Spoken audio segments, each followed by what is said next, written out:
વિરમગામ તાલુકાના વડગાસ ગામમાં પરિવાર પર જીવલેણ હુમલો, 5 લોકો ગંભીર ઇજાગ્રસ્ત। વિરમગામ તાલુકાના વડગાસ ગામમાં ગત મોડી રાત્રિએ પરિવારના 5થી વધુ લોકો પર લાકડીઓ, પાઇપો, ધોકા વડે જીવલેણ હુમલો કરવામાં આવ્યો હતો, જેમાં 5થી વધુ લોકો ઇજા પહોંચી હતી। પ્રાપ્ત માહિતી અનુસાર પરિવારના યુવકના સંબંધ કરાવવા બાબતે બોલાચાલી બાદ હુમલો કરાયો હોવાનું પ્રાથમિક વિગત મળી રહી છે। લાકડીઓ, પાઇપો, ધોકા વડે 5થી વધુ લોકોને માથા, હાથ, પગના ભાગે ગંભીર ઇજાઓ થતા તેઓને સારવાર માટે વિરમગામની સરકારી તેમજ ખાનગી હોસ્પિટલમાં ખસેડવામાં આવ્યા હતા। આ લખાય છે ત્યાં સુધી હજુ સુધી ફરિયાદ નોંધવામાં આવી નથી। આપનું નામ શું છે અને શું માથાકૂટ થઈ હતી? કયા ગામના છો? અરવિંદભાઈ રામજીભાઈ ચાવડા, વડગાસ।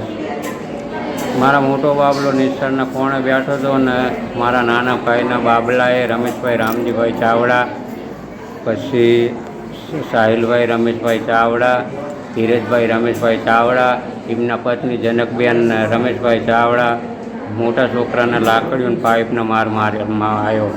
કેટલા જણા ઇજાગ્રસ્ત છે? ઇજાગ્રસ્ત 5 જણ છે। અરવિંદભાઈ રામજીભાઈ ચાવડા, પિયુષ અરવિંદભાઈ રામજીભાઈ ચાવડા, લલિત દિનેશલાલ વાઘેલા, કલ્પેશ શંકરભાઈ ચાવડા, અંકિત અરવિંદભાઈ ચાવડા, 5 જણાના પાઇપોના મારવામાં આવ્યા। અત્યારે ક્યાં સારવાર હેઠળ છો?